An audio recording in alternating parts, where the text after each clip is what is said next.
Here's my analysis of the number 11 Baylor men's basketball game against Washington State. The final score was 65-59. Baylor outscored Washington State in the first half 31-25, but second half it was tied at 34 apiece. It was ugly. Definitely was, in terms of pace and everything. Washington State had 16 points off the bench from one guy. And he just came back from this game, the second leading scorer. At that, Washington State shot the ball 21 for 52, which is 40.5%, 40.4%, 10 for 29 on threes. They were not missing. It seemed like 7 for 12 on free throws. 32 rebounds, 13 of those offensive, 14 assists, 7 steals, 1 block, 16 turnovers, 18 fouls. So Washington State only scored 43 points from the starters. Baylor had 11, 13, 16 points themselves. So the Baylor starters scored more in this game. And Washington State only had 3 guys in double figures. I know Baylor only had 2, but Keontae George was huge in this game. And it was a little more balanced. A little more than Washington State. Because after those 3 guys, it went down straight to 6 points, 6 points, and 5 points. And even 2 players that had 0. So, Baylor shot 46%, 23 for 50 to be exact, 6 for 24 on threes. It's the first game in a bit for the Baylor men. Because, the finals, it's 12 days. 13 for 16 on free throws. That's making your free throws count right there. 29 rebounds. 9 of those offensive. So they got out-rebounded in the game. That hurts. 14 assists. Same amount. 9 steals, which is good enough. More than Washington State. 3 blocks. You have more blocks than Washington State. 13 turnovers. That's less turnovers than Washington State. 17 fouls, which is less than Washington State. So you won a lot of categories based on that. Now individual stats. LJ Cryer had 6 points on 2 for 7 shooting, 2 for 5 on threes. 1 rebound, 2 assists, 1 turnover, 2 fouls. Flo Thamba had 8 points in this game. He came up big. 3 for 5 shooting, 2 for 2 on free throws, 6 rebounds, 3 turnovers though. They got to have to, and 4 fouls. He did get like a Class B technical foul for flopping, but that was a bad call if you looked at it, because that was directly all push. He was ran into. So Jalen Bridges, he needs to work on his shooting. He's been off for all this year nearly. 4 points on 1 for 6 shooting, 0 for 3 on threes, 2 for 2 on free throws.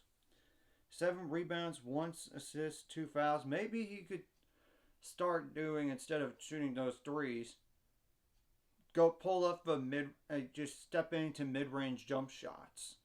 Something. To get his confidence and build his confidence.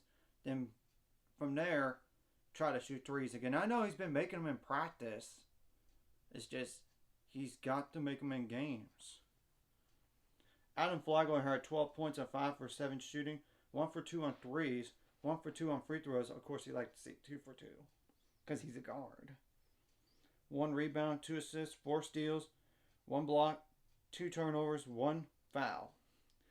Keontae George, 19.6 for 14 shooting, 3 for 11 on threes. Of course, you like to see that number be better. 4 for 5 on free throws, 4 rebounds, 3 assists, 1 steal, 1 block, 2 turnovers, 1 foul. Now, Langston Love had 3 points on 0 for 1 shooting, 0 for 1 from the 3-point line, but 3 for 4 on free throws, 1 rebound, 1 assist, 1 turnover, 2 fouls. Dale Bonner had 2 points on 1 for 4 shooting, 0 for 2 on threes, 1 rebound, 4 assists, 1 steal, 2 turnovers. Of course, you like to see that number go down.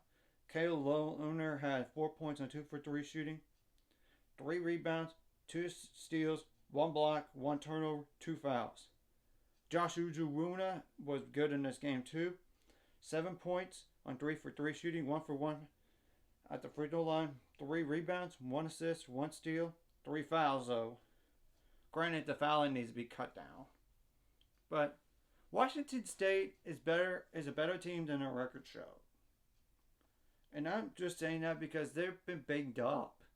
In fact, that guy that was killing us with 16 points off the bench, he hadn't played in the last 4 games. So what do they have going for? Washington State has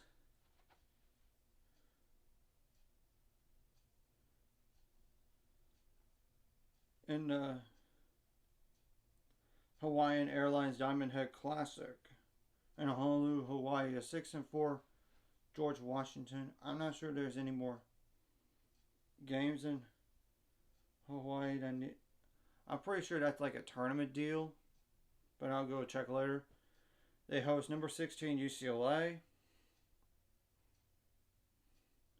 They got a 9-3 USC team who just knocked off a top 20 team recently. They're hosting now.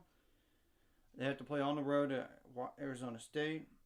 And one more game included is number 9 Arizona on the road.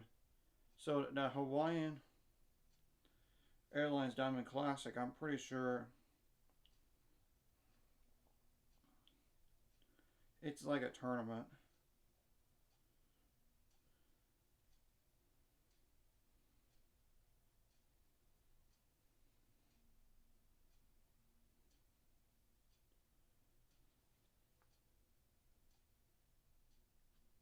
I'm going to double check.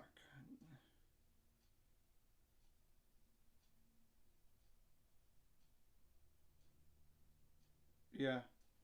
They either play Pepperdine or Hawaii the following game. Apparently after Washington State, depending on results.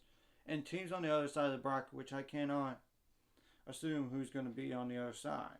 I mean, who they're going to play for sure. But the following teams are there on the other side of the bracket. It's one of these teams they're going to play. Iona, SMU, Seattle University, and Utah State. And it's 3 games in 3 days. So, that's just naming those games too. Because I wasn't sure. I knew it had to be a tournament, so. And sometimes good teams, like in this game, it was ugly, but good teams find a way to win and avoid bad losses. And this was a quad 2 win. So, let's just move forward and get ready for Northwestern State here. Now, on the Baylor side of things, I'm pretty sure I already said this, but I'm going to double check and just say it again on who they play. But I know they play Northwestern State next, then Nicholls State. Nicholls, that's 5-6, and it barely lost to a top 20 team recently. They have at Iowa State, that's 9-2. They're hosting number 21 TCU currently, and they host Kansas State. They're 10-1, but you gotta look at their schedule. And this is the first game back for Jerome Tang in Waco since he took that head coaching job at Kansas State. So that's naming 5 games right there. So, anyways, if you like this content, hit like and subscribe. I see you guys later. It's on the road to 500 subscribers now. Let's go. 500.